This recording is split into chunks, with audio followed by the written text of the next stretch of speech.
Hola, muy buenos días a todos. Ya estamos por comenzar esta sesión informativa para la prensa. Vamos a dar unos segundos para que terminen de ingresar en la sala y enseguida comenzamos. Gracias.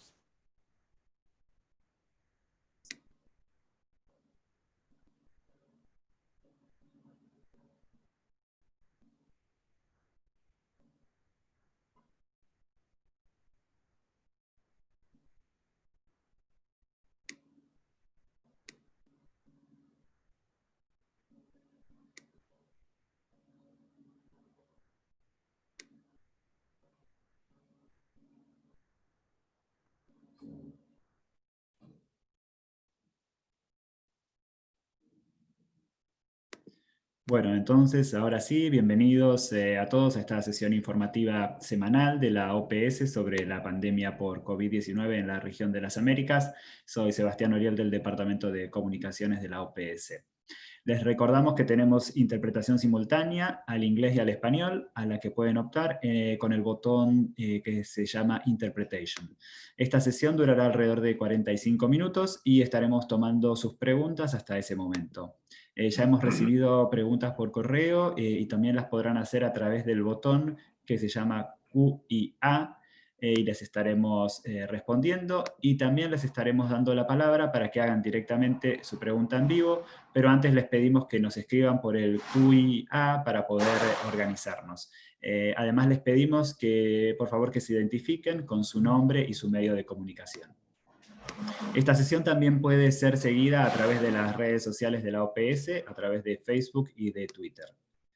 Hoy, la directora de la OPS, la doctora Carissa Etienne, les informará sobre la situación actual de la pandemia en la región y sobre los factores climáticos que pueden impactar en la respuesta a la pandemia. La acompañan Jarbas Barbosa, subdirector de la OPS, Ciro Ugarte, director del Departamento de Emergencias en Salud, Marcos Espinal, director del Departamento de Enfermedades Transmisibles, y Silván Aldiguieri, director adjunto del Departamento de Emergencias y gerente de incidente para COVID-19 de la OPS. Ahora sí, entonces quisiera invitar a la doctora Etienne a dar sus palabras. Doctora Etienne.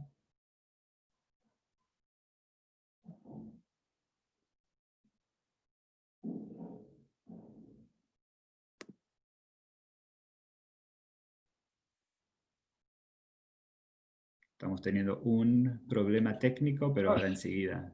Sí, doctora Etienne. Okay, so a warm welcome to you, and let me thank you for joining us today.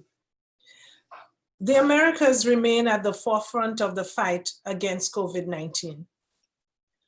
As of June 8th, we have more than 3.3 million cases reported in the region of the Americas, more than any other region around the world.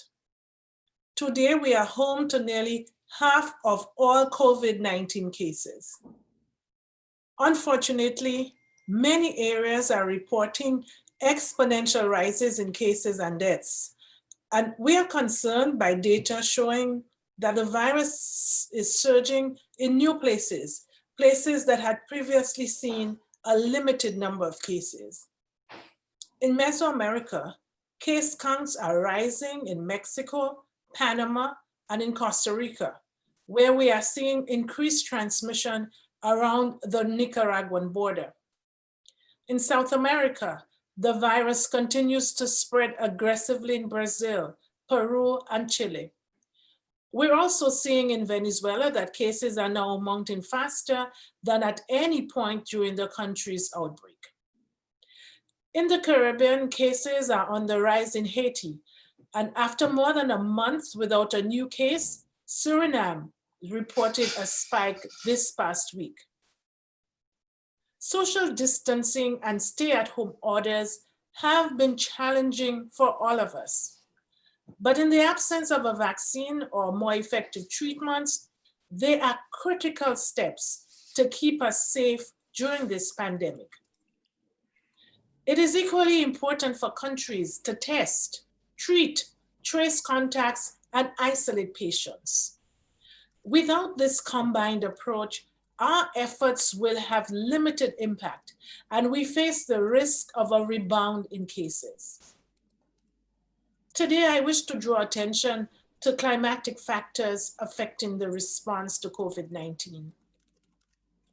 As our region works together to contain the spread of COVID-19, we must start planning now for a formidable challenge that could make our situation worse. That is the weather.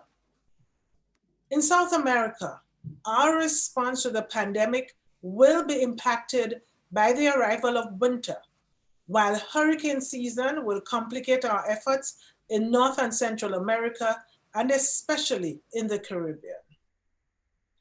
Let me start with how winter presents challenges for countries with rising COVID-19 cases. We don't have data showing that temperature or humidity influence the spread of COVID-19, but we do know that winter fuels respiratory infections like seasonal influenza and pneumonia that can rapidly spread in colder climates and as more people gather indoors to stay warm.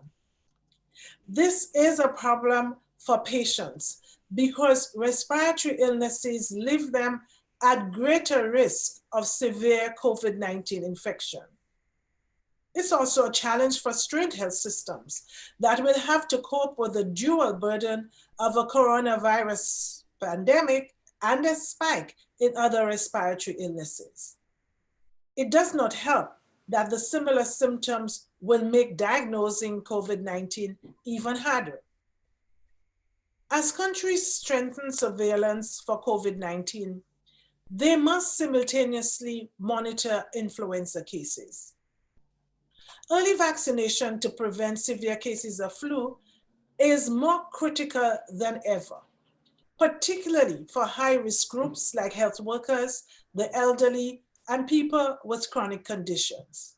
These same groups are also at high risk of coronavirus infection.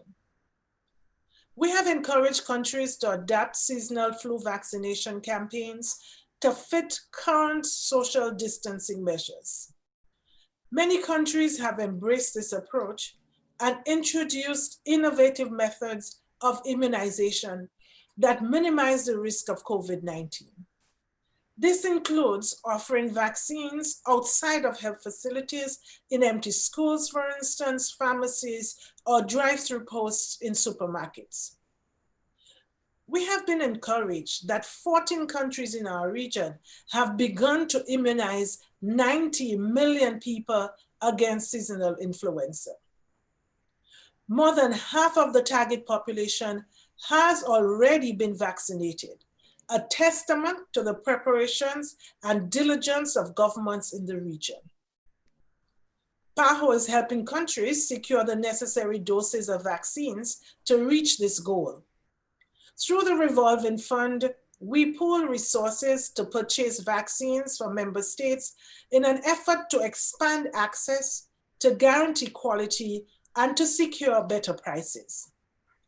This year, the fund helped secure 24 million flu vaccine doses.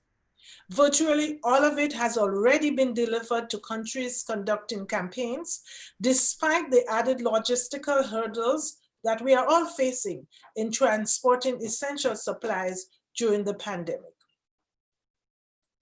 As we move north across our region, countries in the Caribbean, Central America, as well as the eastern and southern coast of the United States are bracing for what many experts believe could be one of the worst hurricane seasons on record.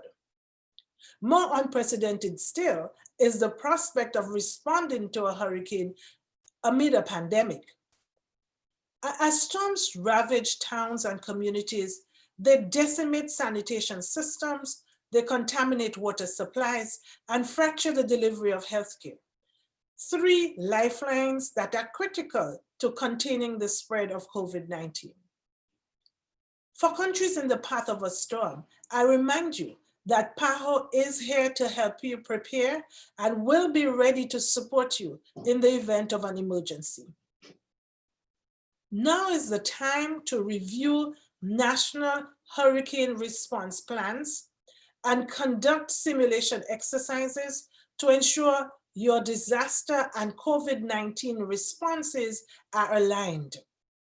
We should also plan for potential disruptions to the care of critically ill patients and refine evacuation plans.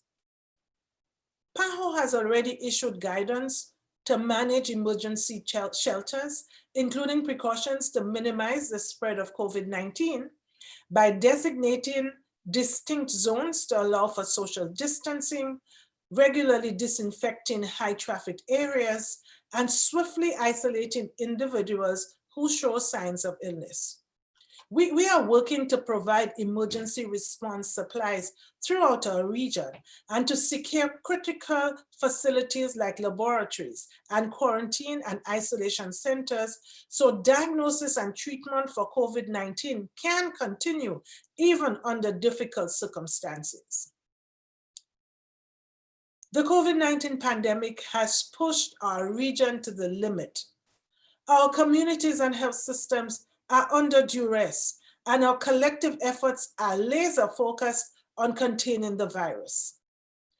Preparing for winter and hurricane season is a critical part of this fight.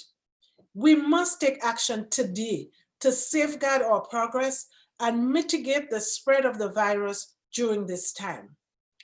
And this means redoubling our efforts to control the spread of COVID-19 so that we reduce the dual burden the approaching winter and hurricane seasons might bring. It also means strengthening health infrastructure by hiring surge staff and expanding reserves of essential supplies and protective equipment.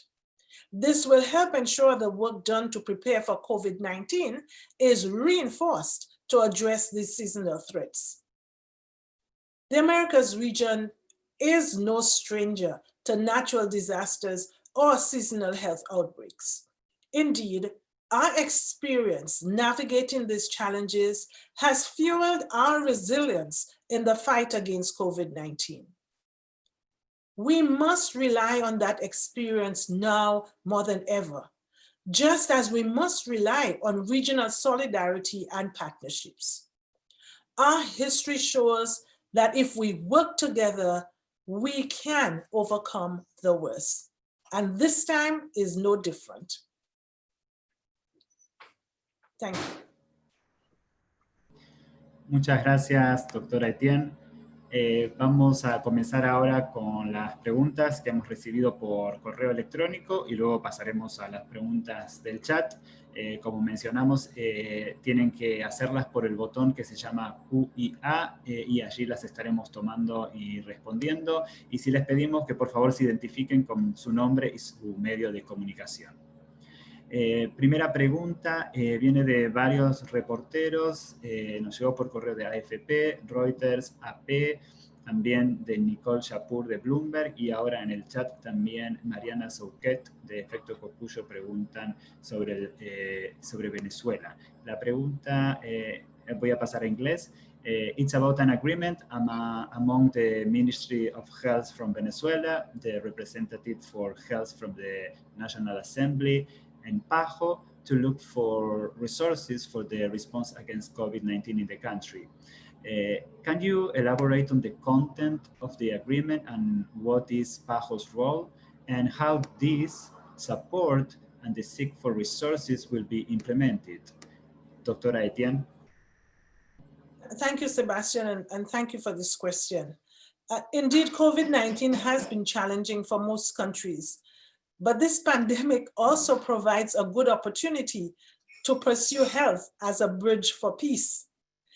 It takes high commitment, courage, and a sense of urgency to put aside political and ideological differences to reach an agreement to protect the lives of the people.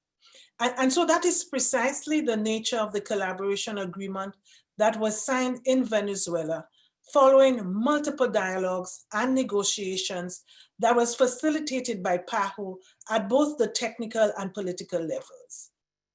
It is clearly a very important step, and I must say that PAHO is privileged to confirm its renewed commitment to continue serving the population of Venezuela.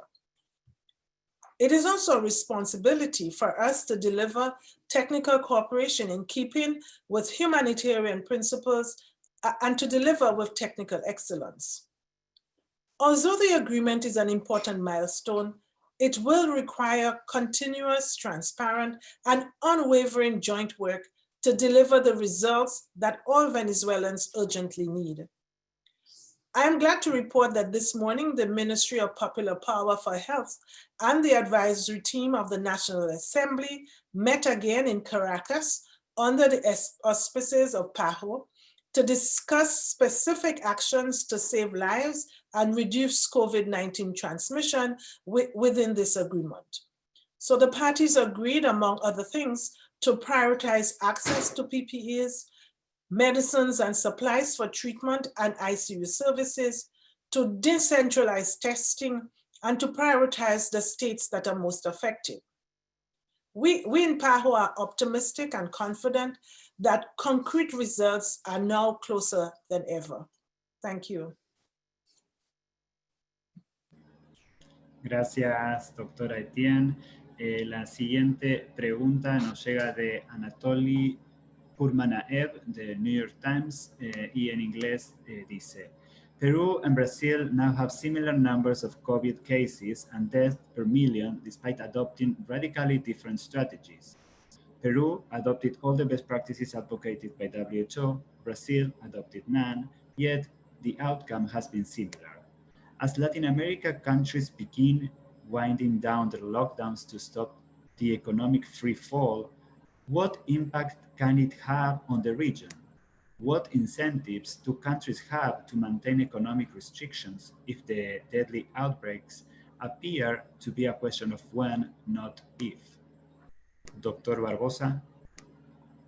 Thank you for the question. This is a complex question because indeed you are asking more than 2 or 3 questions and make some assumptions that we need to discuss. First, I don't agree that Brazil has not implemented any measure to reduce the transmission. In Brazil, this decision relies on the governors, and almost every state in Brazil has adopted different packages of measures aiming to reduce the speed of the transmission, varying from quarantine measures, social distancing measures, lockdown measures. So we have a mosaic of distinct situations among the states in Brazil. Second, I agree that Peru implemented many important measures. Peru was one of the first countries to establish a very important economic support to the poor population. Other countries, including Brazil and other countries in the region, adopt the same measures afterwards, because it's very important to guarantee that the population will be supported if we want them to agree or to support or to adhere to a stay-at-home policy, for instance. When we look to the figures, the mortality rate in Brazil and Peru, they are similar. You are correct about that. But when we look in some states of Brazil, for instance, the Amazon state in Brazil, that is a poor state in the north, the mortality rate in Amazon state is almost 8 times, the mortality rate that we have in Peru. So I think that we need not only to the national average, but in some countries in the United States, you know, the reality is totally different when you go state by state. So I think that we need a more deep analysis to make the right comparison. About the difficulties, I agree with you that Latin America is the first region worldwide where the COVID-19 is hitting economies that have a large proportion of the economy as informal economies, that we have many families living below the poverty line, in some countries of Latin America, only 30 or 40% of the families have a refrigerator, so they need to leave their house frequently to buy food. So it's a very challenging situation. The countries are adopting at the same time measures to reduce the speed of the transmission, social distancing measures. They are strengthening their health services. And in many countries, they are planning starting opening the economy, but they are being very cautious and they are following the recommendation to monitor the situation to be sure that in the areas or cities or municipalities or states, the transmission is controlled before starting open the economy, and to do this, monitoring very closely the epidemiological indicators and the occupancy rate of hospital beds and other indicators very closely. Thank you. Gracias, doctor. La siguiente pregunta nos llega de Sebastián Boyd de Bloomberg y en inglés pregunta: Are there any specific conditions in Peru and Chile, such as climate, urbanization, or popular density, that would account for the rise in cases per capita there despite quarantines and social distancing? Both countries have roughly 1/3 of their population living in the capital region. Could that be a factor? Dr. Aldiguieri?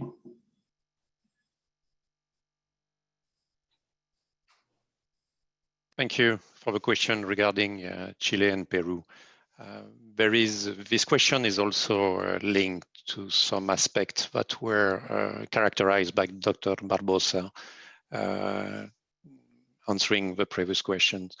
In Peru,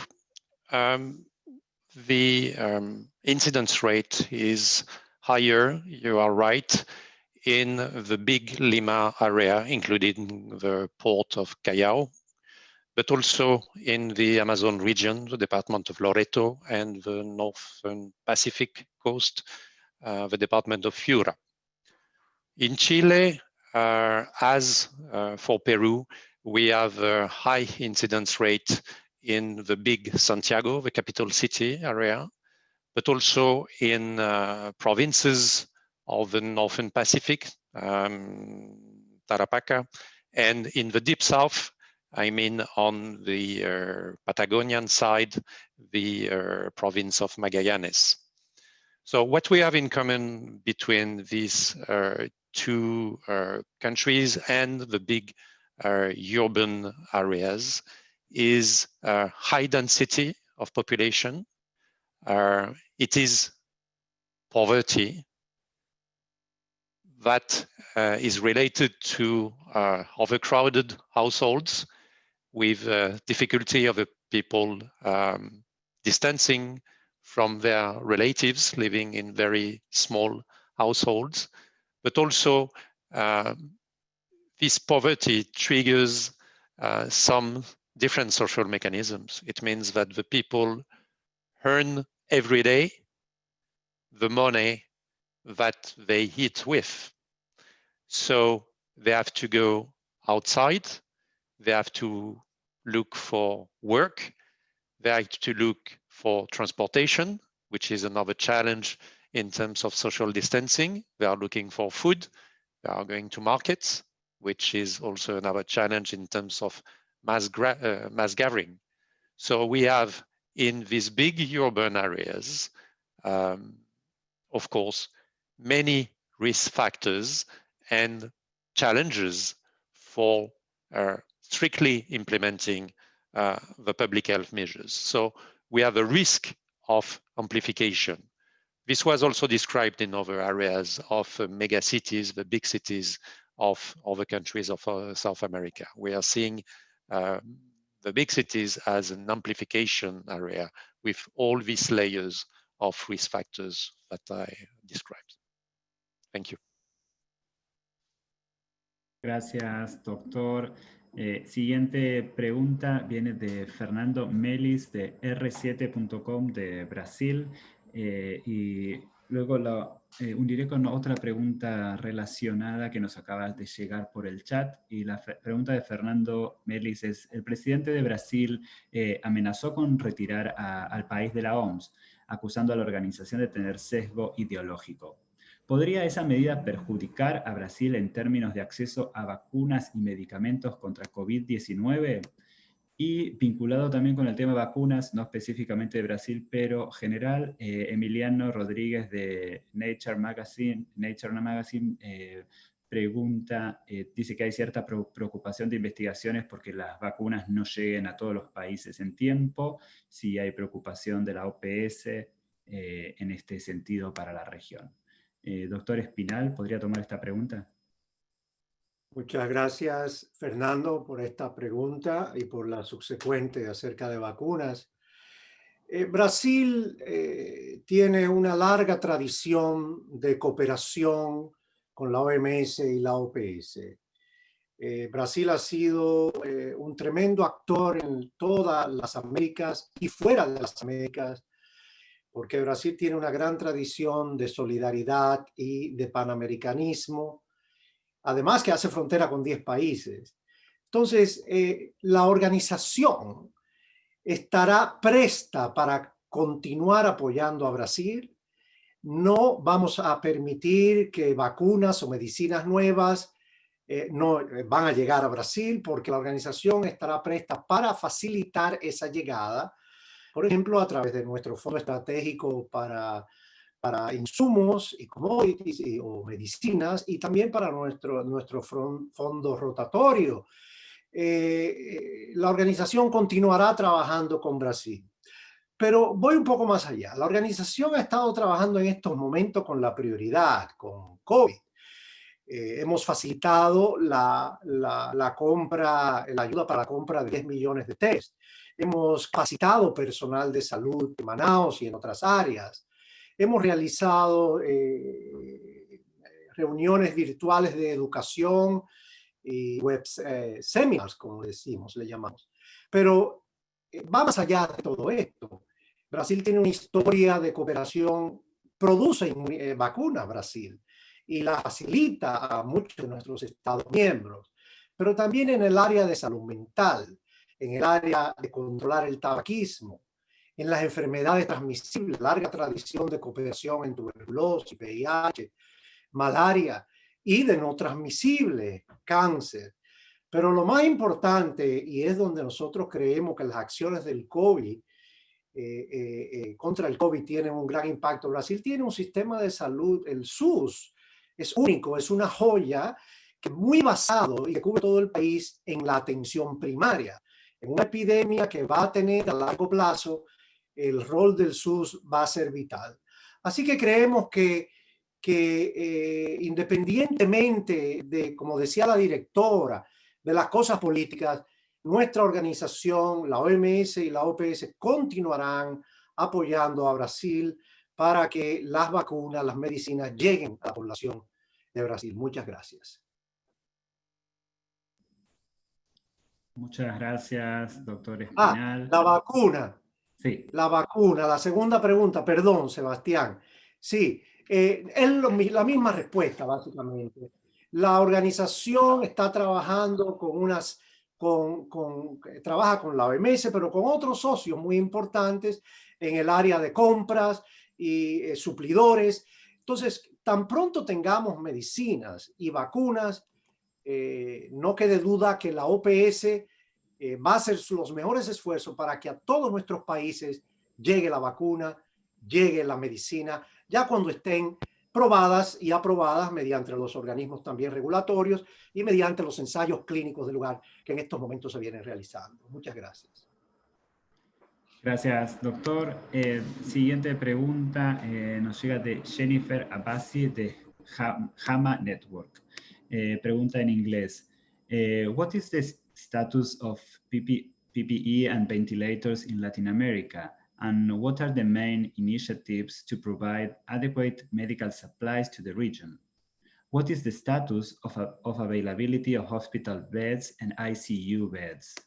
Doctor Ugarte.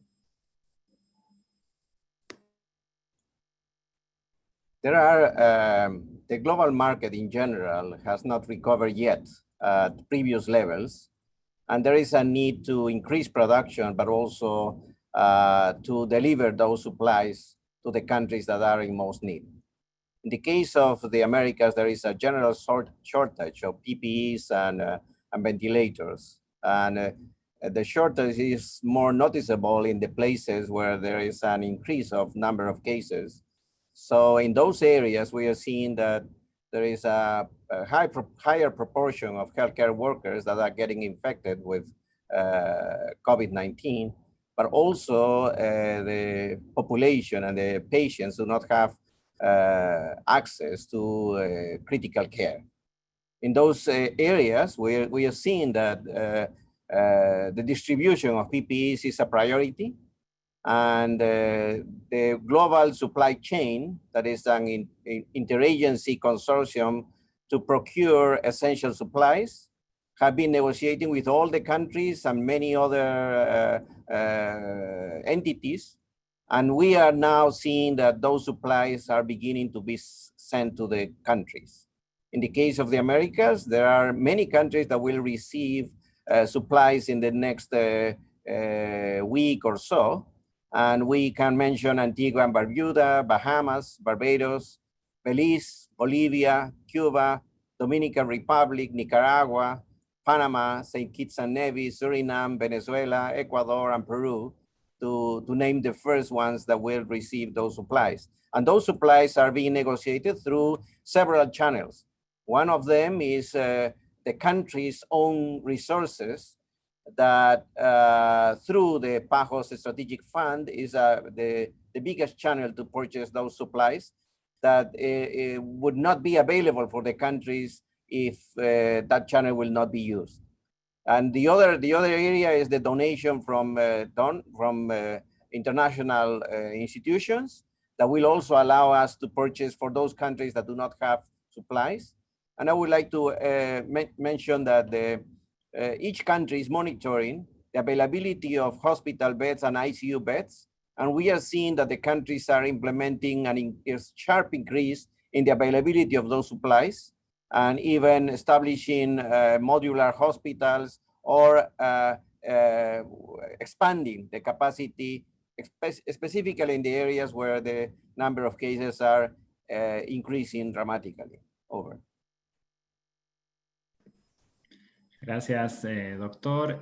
Vamos a pasar a algunas preguntas en vivo. Voy a darle la palabra a Richard Ensor, corresponsal en México del Economist. Richard, si nos escuchas, tienes la palabra. Sí, muchas gracias. I will speak in English if it's okay. I will ask the director a question, which I've written also in the Q&A section. If you look at the data from the governments around the world, it shows that Latin America right now has become the global center of this pandemic. The number of daily new cases that we are seeing is, if you take a 7-day rolling average, it exceeds the peaks seen both in the United States and in Europe in early April or thereabouts. Now, both of those parts of the world fixed that situation by implementing very harsh lockdowns. And those kinds of lockdowns are not very common in Latin America. And indeed, lots of Latin American countries have already implemented lockdowns, and this increase that I'm describing has taken place with these so-called lockdowns in Latin America already underway. So with this in mind, where does your optimism come from that this situation in Latin America is not going to drastically worsen in the coming weeks, considering that the tool that solved this problem in Europe and North America is not being applied in Latin America? Gracias, Richard. Doctor Espinal, ¿puede tomar esta pregunta?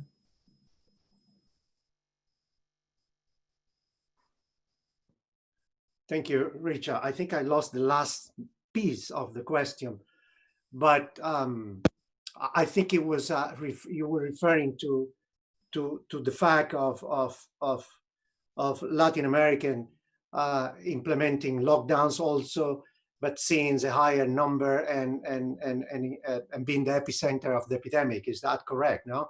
So I think Sebastian, that was the. Yes, he wanted to know, it's like also like how data shows that Latin America has become now the center of the pandemic and why. Yeah, yeah, indeed. And apologies for that. Latin America, as you know, had more time to implement measures, indeed, because it affected first China and then Europe. But at the same time, we know that Latin America is the most inequitable region in the world and also one of the most urbanized regions in the world. So we have big cities like Rio, Sao Paulo, Lima, in where they are surrounded by belt of poverty and inequities. So the same lockdown that was applied in Europe to a certain extent cannot be completely applied in Latin America and the Caribbean. If you look into account that the economies are shrinking in many of these countries, so and we have countries with a high informal economy, it's very difficult to implement a total lockdown. The other point is that in several countries in Latin America, the outbreak started with imported cases, and it didn't reach the poor areas immediately. So, and we have seen in some of the countries later at the latest peaks, that meaning also that, and we know that is going into the areas where poorer people live, where people live in more crowded conditions. So the situation is that that while Latin America had more time, it probably will take more time to ensure slowing down the peak, the pandemic, and also reaching the plateauing the curve. It will take more time, and that's why we recommend in countries, if you are going to reopen, you have to do it first, to do a proper analysis, put together in the same table economic, financial people with public health people, but also do it by phases, because it's not going to be a situation that, in other words, we're going to have COVID for some more time, and June is a critical month. So it is expected that Latin America could have a big impact in terms of being the epicenter because of the situation and the characteristics of the region. We have middle-income countries, but also low-income countries, and many of the middle-income countries are in the lower category of middle income. I hope that's answer your question. Thank you. Over. Gracias, doctor. Le voy a dar la palabra también a Uriel Velázquez, de Despacho 505 de Nicaragua, para que haga su pregunta. Uriel, si nos escuchas. Hola, ¿me escuchas, Sebastián? Sí, adelante. Yo quisiera preguntar, bueno, esta última semana han pasado muchísimas cosas en Nicaragua, pero he tratado de concretar 3 preguntas básicas. En Nicaragua se ha señalado al gobierno de Nicaragua de reducir la capacidad de respuesta ante el COVID-19 por despedir a médicos especialistas, por criticar la mala gestión en esta crisis. Ahora mismo que estamos en esta conferencia, nos están llegando 3 nuevos reportes de despidos en hospitales públicos de Nicaragua. ¿Qué tiene que comentar la OPS al respecto? También quisiera saber, si bien es cierto que el gobierno se ha negado a recibir una omisión de la OPS en Nicaragua, ustedes ya tienen una representación permanente en el país. ¿Qué está haciendo esta representación para cooperar en esta situación de emergencia? El doctor Ugarte ya mencionó que van a enviar insumos médicos, insumos al país. En detalle quisiéramos saber en qué consiste esta donación y qué protocolos estarían implementando para hacer que estos insumos verdaderamente lleguen a quien tenga que llegar, porque se ha denunciado también, los mismos médicos así lo han dicho, que ha habido donaciones de otros países de mascarillas y de otros insumos, pero no están llegando a los hospitales. Y por último, quisiera que nos hicieran una valoración y una proyección sobre la situación del país de acuerdo a los últimos datos que les han llegado. Gracias. Gracias, Uriel. Doctor Ugarte, ¿puede tomar esta pregunta? Sí, la situación de los trabajadores de salud en todo el mundo, pero en particular en Nicaragua, es una situación que debe tomarse con prioridad. Aquellas personas que defienden la salud y la vida de las personas deberían también ser protegidas en todos los ámbitos. Y en este aspecto es un llamado específico para que los trabajadores de salud, los médicos, las enfermeras, los técnicos, los laboratoristas y todos aquellos que estén contribuyendo a la respuesta al COVID sean protegidos. El segundo tema respecto a qué es lo que hace la OPS. La OPS sigue proveyendo cooperación técnica a través del envío de actualización de documentos, de manuales, diseminando información a través de todos los canales públicos y privados con los cuales tenemos acceso. Pero adicionalmente, respecto a los suministros, nosotros estamos previendo un envío adicional de pruebas de diagnóstico, pero también equipo de protección personal. Puedo mencionar, por ejemplo, algunas cifras. Máscaras, por ejemplo, son 93,000 máscaras, guantes 166,000, batas, mascarillas médicas 763,000, etcétera, etcétera. La cantidad que se está enviando es alrededor de 1 millón y que van a llegar en los próximos días. Asegurar que esos suministros lleguen a donde se necesita es un trabajo conjunto. Y en ese aspecto hemos iniciado contactos también con entidades dentro de Nicaragua que puedan asegurar que esos suministros lleguen a donde se necesitan y se usen adecuadamente. Nuestra visión de la situación de los casos y de la transmisión comunitaria en Nicaragua es que requiere la respuesta de todos los sectores y debería ser transparente y abierta.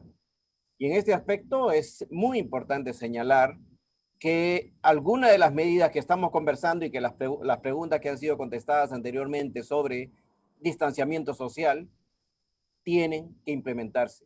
Y estamos viendo que la población de Nicaragua voluntariamente y las sociedades científicas y otros están procurando que ese distanciamiento social se realice. Aún estamos preocupados que hay activamente llamados a concentraciones y ferias sin la protección adecuada, y estamos viendo también que en los casos donde ocurre eso, el incremento de casos y la cantidad de fallecidos puede incrementarse importantemente. Gracias. Gracias, doctor. Tenemos varias preguntas todavía que nos han llegado. La siguiente es de Olive González de Trinidad and Tobago Newsday, y también en el mismo sentido pregunta Lara Piñero de G1 de Brasil. Dicen that yesterday an official at the WHO said that the spread from COVID from an asymptomatic person is rare. And they want to know if we agree with that, and also if people should keep wearing masks in that case. Dr. Aldiguieri, could you take this question?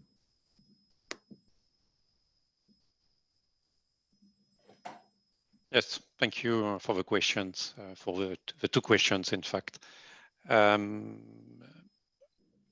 Yes, we share the same views as the WHO technical lead that was interviewed yesterday.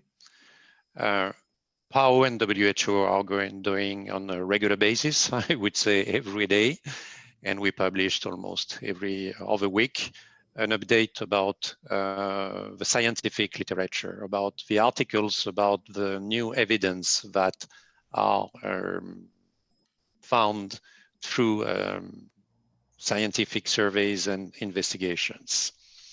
So in this case, it is very important to make the difference between asymptomatic people that are not presenting any symptoms at any moment of their disease and pre-symptomatic people that are not yet with, for example, fever and cough. So what the evidence at the moment shows is that it's less likely to have transmission from people that are totally asymptomatic with no symptoms at no moment compared to the people pre-symptomatic. And how we know that? It's mainly through the contact tracing and the cluster investigation, where patients' contacts, symptomatic, pre-symptomatic, asymptomatics are clearly identified. The second part of the question is that in this context of permanent research and review of research, the guidelines from WHO have been updated and published during the last days.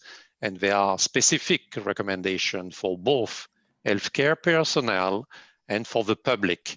And doing the difference between the scenario, the tables and the list of scenario are quite long, between the use by the public, non-medical mask, and the use of medical mask. So I will just highlight a couple of examples. In some situations where the social distancing is almost impossible, for example, in the transportation context, the use of non-medical masks is recommended. And in other situations, when we are talking about people with very vulnerable people, depending on the age group and depending on their comorbidities, the use of medical mask when in social activities is recommended. So I really would like to recommend to our colleagues to check both WHO and PAHO website, where all the details are available regarding the update of this guidance. Thanks a lot. Over. Gracias, doctor. La siguiente pregunta nos llega de Valeria Heredia, del diario El Comercio de Ecuador. Dice, en los países se dieron alertas sobre un brote de sarampión en la región. ¿Cómo avanza este tema? ¿Cuántos casos se han reportado en países como Ecuador? ¿Y cómo podría afectar al sistema de salud en el marco de la pandemia por COVID-19? Doctor Barbosa. Gracias por la pregunta. É tema muito importante, porque as outras enfermidades todas que são prioridade para a saúde pública necessitam de ter uma atenção adequada durante esse período. Não só as enfermidades preveníveis por vacinação, como todas as outras, TB, VIH, hipertensão, diabetes e demais. A situação de sarampião hoje na região é que só temos brote que está ocorrendo em Brasil. Em los outros países onde, ao princípio do ano, tivemos transmissão, como México e Argentina, a transmissão já se ha detenido. Então, brote ativo, nesse momento, só temos em Brasil. Em Equador, tivemos um caso suspeitoso de uma menina de 5 meses, que teve um teste de anticorpos positivo, o teste de PCR foi negativo. Estamos para a hora aguardando o resultado da segunda muestra. Era o mesmo que esse caso não se confirme, como parece que vai ser um caso de falso positivo, porque a menina não tinha história de contato com outros casos de sarampião ou de viagem para o exterior. É necessário manter um sistema de vigilância sobre os casos de sarampião e das outras enfermidades e garantizar o acesso com todos os cuidados que são necessários para garantizar o funcionamento dos servicios que brindan la vacunación a las personas. Gracias. Gracias, doctor. Ahora tenemos una pregunta en vivo de Gideon Long del Financial Times. Gideon, voy a darte la palabra para que puedas hacer tu pregunta. Thank you, Sebastian. So my question is, what are your thoughts on the number of excess deaths in the region? And by that, I mean a comparison between the death rates from all causes in the region during the pandemic and the death rate from all causes in the same period of previous years when there was no pandemic. And the reason I ask this is because we recently did an analysis of excess deaths around the world. And one of the areas we looked at was the province of Guayas in Ecuador, around Guayaquil, where there have been around 1,400 deaths from COVID-19 officially. But if you look at the deaths from all causes, there have been more than 12,000 more deaths from all causes between January and May this year than there were in the same period of previous years. Obviously, we don't know the cause of all those excess deaths, but they suggest that the number of COVID deaths could be significantly higher than is being reported, maybe even 7-8 times higher. So my question is, what are your thoughts on the rates of excess deaths in Ecuador and elsewhere in the region, and how seriously should we as journalists take these excess death figures as a possible measure of COVID fatalities? Thank you. Gracias, Gideon. Quizás doctor Ugarte o doctor Altieri pueden contestar esta pregunta. Bueno, iniciaré la respuesta indicando que efectivamente se han observado un incremento de... Sorry, I will switch to English. Sorry, the question was done in English. Yes, many countries in the world, in Europe, North America, South America, and in other places, there is an increase on excess of mortality. And there are investigations and researchers that are being looking to the data. And yes, most probably there will be a number of deaths that will be related to COVID. But also, I would like to emphasize that there is also a problem with the availability of health services for other diseases. And that may explain also an increased number of deaths. But in particular, when we saw an epidemic of this nature or other nature, we usually look at the number of deaths are less in the numbers, for example, from other related diseases like respiratory diseases, okay? The population are taking more precautions regarding the transmission of those respiratory diseases. And at the end, we may see a reduction on those type of deaths in comparison. But just to summarize that this is something that is being looked at, and the results may come later, probably several months from now. Over.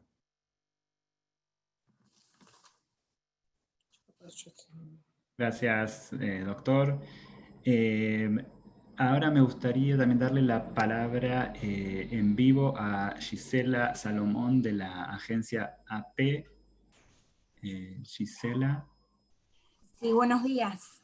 Yo quería preguntar cuál era la posición de la Organización Panamericana de la Salud sobre la decisión de Brasil de dejar de reportar los datos totales de las infecciones y muertes, y también en general qué opinan sobre el manejo de los datos de parte del gobierno del presidente Bolsonaro. Gracias, Gisela.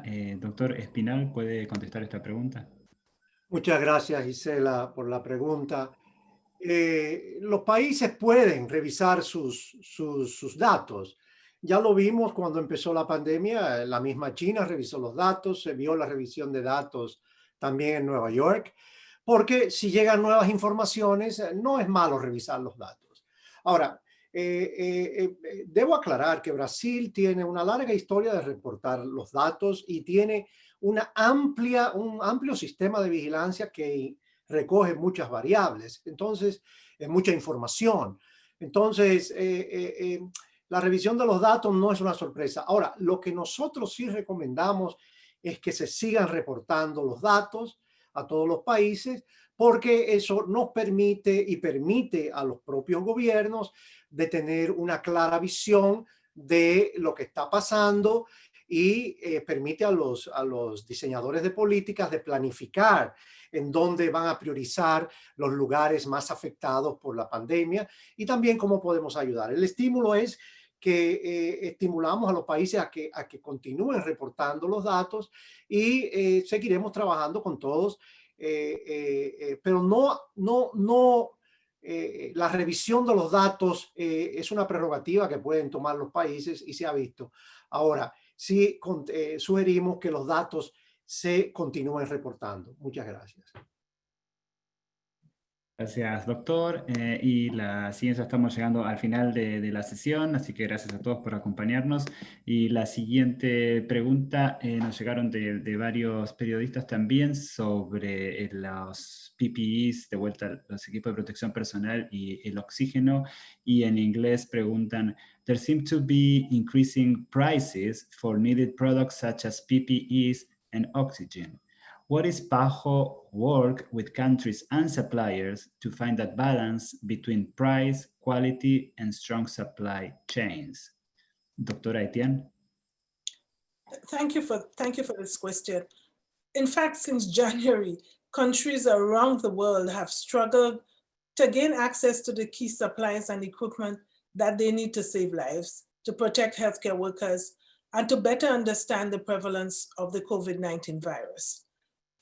In fact, there were market failures. The global markets for respirators, personal protective equipment, and lab testing supplies reeled in response to the tremendous needs and the difficulties of increasing production while at the same time observing social distancing. So in those early days, PAHO sent 27 tons containing more than 1.4 million critical PPE items to 25 countries from its own stockpile at the regional emergency warehouse in Panama. We were helped by an unprecedented global supply chain that was established by WHO and other UN agencies and main international stakeholders to tackle that very challenge of supplying equitable access and delivery where they were needed. So you heard Ciro earlier. Actions are now underway to transport public health goods from Asia to Latin America and the Caribbean. And that's going to be done through PAHO's emergency warehouse in Panama. So this week, personal protective equipment will begin to arrive to this region from that source, including gloves, surgical masks, N95 masks, surgical gowns, goggles, and face shields, all of which are urgently needed in our healthcare settings. So the goods now in the pipeline may reach some 6,000 metric tons, which is worth more than $100 million. Most of these supplies are being purchased using the PAHO Strategic Fund that has enabled 12 countries to procure equipment and supplies from high quality and safety standards at a fair price. So we are especially grateful to the global support that we've received from WHO, but that global support to WHO as well, and the regional support to the Americas from important governments, Canada, Great Britain, India, and Japan, as well as the European Commission, the World Bank, and the UN Central Emergency Response Fund that provided a donation of some US $30 million to provide much needed supplies and equipment to countries in need. So we initially provided them, but there has been increasing needs, and through our strategic fund and through the global supply chain task force, we are looking to help member states to procure the supplies that they very much need. Of course, we need to say that in a situation like COVID-19, access to supplies, to equipment, to treatment, and to a vaccine when that becomes available, that this is essential to allow us to respond. And it must be done within a context of equity, within a context of solidarity, ensuring that those who need it most have access to it. So thank you again for joining us, and see you next week. Muchas gracias, doctora Etienne. Gracias a todos por haber participado en esta sesión. Recuerden que en la página web de la OPS pueden encontrar más información, así como los datos de casos y fallecimientos por país y regional. Estaremos enviando en breve las palabras de la directora y también la grabación de la sesión. Y como no hemos llegado a contestar todas sus preguntas, recuerden que pueden seguir en contacto con nosotros a través del correo electrónico, que les estaremos contestando lo antes posible. Así que gracias a todos por participar y seguimos conectados. Saludos. Yes, yes.